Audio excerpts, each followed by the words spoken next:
اللہ اکبر. بلکہ یہاں تک ارشاد فرمایا، ذرا غور کیجئے، آج جس معاشرے میں ہم جی رہے ہیں، آج اگر کوئی ایسی بات کرے تو لوگ کہتے ہیں کہ یہ کٹ ملا ہے، یہ معاشرے کو پنپتے ہوئے دیکھ نہیں سکتا، اس کا دین بڑا سخت ہے. لیکن یہ تمہارا رب فرما رہا ہے نہ صرف کہ عورت اپنے پردے کی حفاظت کرے، بلکہ ارشاد فرمایا وَلَا يَضْرِبْنَ بِأَرْجُلِهِنَّ لِيُعْلَمَ مَا يُخْفِينَ مِنْ زِينَتِهِنَّ. عورت اپنے گھر کی چار دیواری کے اندر اپنا پیر اتنے زور سے نہ رکھے کہ اس کے پاؤں میں پڑے ہوئے پازیب کی چھنکار باہر گزرتے ہوئے غیر مرد کے کانوں میں پڑے. یعنی اسلام یہاں تک عورت کو پردے کی تلقین کرتا ہے، نہ صرف عورت پردہ ہے، نہ صرف اس کے چہرے اور اس کے ہاتھوں کا پردہ ہے، نہ صرف کہ اس کی آواز پردہ ہے، بلکہ عورت کے ساتھ نسبت ہو گئی جس زیور کی. اسلام کہتا ہے کہ اس زیور کی چھنکار بھی غیر مرد کے کانوں تک نہ پہنچے، کیونکہ یہ زیور ایک عورت نے پہنا ہوا ہے، اور عورت اتنی مقدس ہے کہ اس کے پاؤں سے جڑنے والے زیور کی چھنکار کا بھی پردہ بن گیا. بلکہ دیکھیے یہاں 22ویں پارے کے ابتدا کے اندر اللہ تعالیٰ جل شانہ نے جو حکم دیا حضور کی ازواج مطہرات کو، ذرا اس پہ غور کیجئے. اللہ تعالیٰ کیا ارشاد فرما رہا ہے؟ ارشاد فرمایا یا نساء النبی لستن کاحد من النساء، اے نبی کی بیویوں تم عام عورتوں کی طرح نہیں ہو. میں کہتا ہوں بدقسمت ہیں وہ لوگ جو نبی کو اپنے جیسا کہتے ہیں، بدقسمت ہیں وہ لوگ. اللہ کہتے ہیں نبی کی ازواج، نبی سے نسبت ازدواج رکھنے والی خواتین تم عام عورتوں جیسی نہیں ہو، چونکہ تمہاری نسبت رسول سے ہو گئی ہے. جس کی نسبت رسول سے ہو جائے وہ عام عورتوں کی سب سے اٹھ کر امتیاز کی سب پہ بیٹھ جاتی ہے، پھر نبی کا اپنا مرتبہ کیا ہوگا؟ تو لوگ دھوکہ کھا گئے. حضرت صاحبزادہ سید فیض الحسن شاہ علیہ رحمہ ایک بڑی خوبصورت بات کہا کرتے تھے، میں اس پہ لمبی گفتگو نہیں کرتا لیکن یہ 2 جملے بہت کافی ہوں گے. آپ فرمایا کرتے تھے تو نے حلیمہ کی بکریوں کے پیچھے پیچھے تو دیکھا ہے، سدرہ پر جبریل کے آگے آگے کیوں نہیں دیکھا؟ اور اقبال کہتا ہے کہ تو نے یوسف کو کنویں میں دیکھا تو کیا دیکھا؟ ارے ناداں جو مطلق تھا مقید کر دیا تو نے، تو ابھی تک کنویں میں دیکھ رہا ہے، وہ تو مصر کے تخت کا مالک بھی بنا ہوا ہے. تو اپنی نظر کو بدلنے کی ضرورت ہے. تو اللہ فرماتا ہے یا نساء النبی، اے نبی کی ازواج لستن کاحد من النساء، تم عام عورتوں کی طرح نہیں ہو. ان اتقیتن فلا تخضعن بالقول فیطمع الذی فی قلبہ مرض وقلن قولا معروفا. دیکھیے کیسا سبق دیا جا رہا ہے کہ جب تمہیں بامر مجبوری کسی مرد سے بات کرنی پڑے، اور ازواج مطہرات سے لوگ مسائل پوچھنے آیا کرتے تھے. حضرت ام المومنین عائشہ صدیقہ رضی اللہ تعالی عنہا سے جو ہے حضور نے فرمایا اس حمیرہ سے دین لو. تو عورتوں کے جتنے بھی مسائل ہیں امت تک پہنچے ہیں وہ حضرت ام المومنین کے ذریعے پہنچے. تو ان کے پاس امر مجبوری آنا پڑتا تھا. صحابہ کو کوئی مسائل جو حل نہیں ہوتے تھے تو وہ ان کے پاس آتے تھے کہ تم نے حضور کا عمل کیا دیکھا. تو انہیں حکم ہوا کہ اے نبی کی ازواج تم عام عورتوں کی طرح نہیں ہو اور تم اللہ سے ڈرو، اور جب کسی مرد سے تمہیں بات کرنی پڑ جائے، اللہ اکبر، تو کیا ارشاد فرمایا کہ ایسی نرمی نہ کرو کہ دل کا روگی کچھ لالچ کر لے. یعنی اپنے لہجے کے اندر ایسی نرمی پیدا نہ کرنا کہ جس کے دل کے اندر کھوٹ ہے اور روگ ہے وہ تمہارے لہجے کے گداز اور لہجے کی نرمی سے کوئی اور معنی حاصل کر لے اور تمہاری طرف مائل ہو جائے.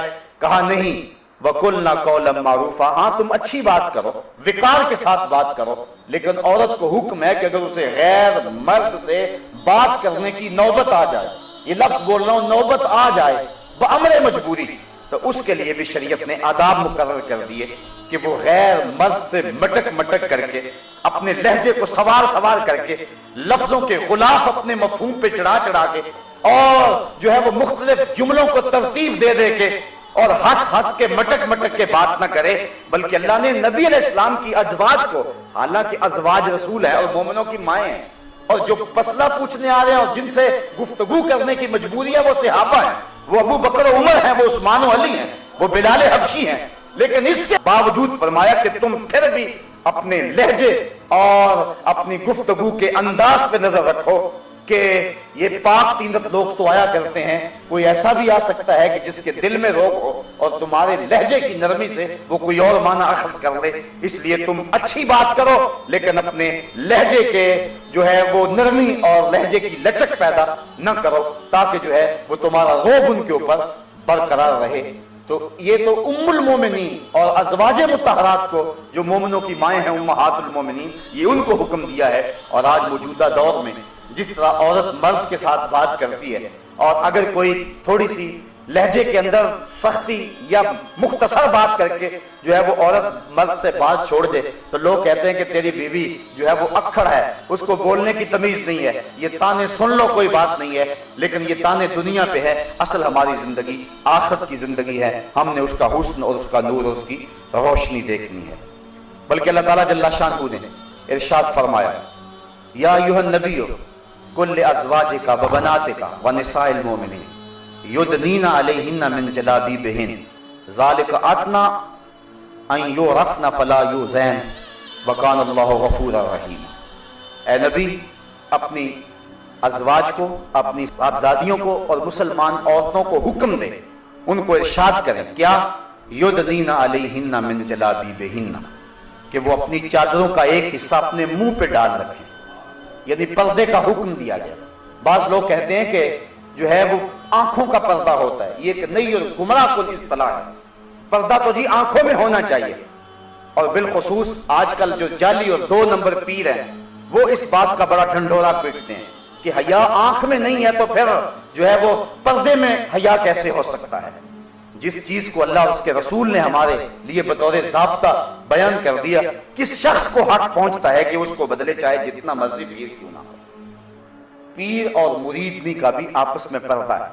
حضور علیہ السلام کی جب صحابیات نے بیعت کی تو انہوں نے کہا کہ حضور آپ ہم سے مسافہ فرمائیں، تو حضور نے فرمایا لا اصافح النساء، میں عورتوں سے مسافہ نہیں کیا کرتا۔ آؤ میں اور آپ اپنے اہل خانہ کو، قوم کی بیٹیوں کو اور اپنی قوم کی خواتین کو پردے کی تاکید کریں، مرد اپنی نظر کی حفاظت کریں اور عورت پردے میں سمٹ جائے۔ یہ پردہ، یہ برقع، یہ چادر جس کو اللہ تعالیٰ نے جو ہے وہ جلباب کہا، یہ چادر اور یہ برقع یہ اس کے لیے کوئی قید خانہ نہیں۔ میری بہن، میری بیٹی، یہ برقع تیری آبرو کا پہرا ہے، یہ تیرے حیا کا تیور ہے، تیرے برقعے کی ایک ایک سلوٹ تیری آبرو کا پتہ دیتی ہے، اس لیے تیرا پردے میں جانا اور تیرا سمٹ جانا یہ قوم کے پھیلنے کی دلیل ہے۔ جب قوم کی بیٹیاں پردے میں تھیں تو معاشرہ روشنیاں پا گیا تھا اور زمانے کو باقپن ملا تھا، اور جب عورتیں پردے سے نکلی اور فطرت بدلی تو پھر جو ہے سوائے تباہی کے ہمارے مقدر میں کچھ نہ ہوا۔ آج ہماری بدقسمتی یہ ہے کہ شریعت کے جو ضابطے ہیں ہم ان کے برعکس چل رہے ہیں۔ مرد کو حکم ہے کہ وہ اپنے ٹخنے ننگے رکھے، اور عورت کو حکم ہے کہ وہ اپنی شلوار وغیرہ لٹکا کے رکھے تاکہ اس کے پاؤں بھی جو ہے وہ ڈھک جائیں، لیکن عورت جو ہے وہ اپنی شلوار کو کھینچ کر کے جو ہے وہ بہت اوپر لے گئی ہے، اور جو مرد ہے وہ بالکل نیچے لٹکا رہا ہے۔ مجھے بتاؤ، اگر حسن گھٹنے چھپانے میں ہے تو پھر عورت ظاہر کیوں کر رہی ہے، اور اگر حسن گھٹنے ظاہر کرنے میں ہے تو پھر مرد کیوں چھپا رہا ہے؟ مجھے لگتا ہے جس طرح ہم نے کوئی ضد باندھی ہوئی ہے شریعت سے، مرد کو کہا کہ تو نے ٹخنے ظاہر کرنے ہیں تو وہ الٹا ان کو چھپا رہا ہے، اور عورت کو حکم ہے کہ تو نے اپنے ٹخنوں کو چھپانا ہے، وہ الٹا اس کو برہنہ کر رہی ہے۔ ہم شریعت بیضاء سے ٹکر نہ لے اور اللہ اس کے رسول کے حکموں سے مقابلہ نہ شروع کریں، بلکہ جو ہمیں حکم دیا گیا ہے اس حکم پر پورا اترنے کی کوشش کریں۔ تو آئیے میں اور آپ اپنے گھروں میں اپنے اہل خانہ کو پردے کی تلقین کریں اور ان کو حضور کے طریقہ کے مطابق زندگی گزارنے کا درس دیں۔ اللہ مجھے آپ کو اپنی رحمتیں عطا فرمائے۔ آفاق کے ہر گوشے میں قرآن سنا کر دم لینا، اب رکنا نہیں، اب تھمنا نہیں، فردوس میں جا کر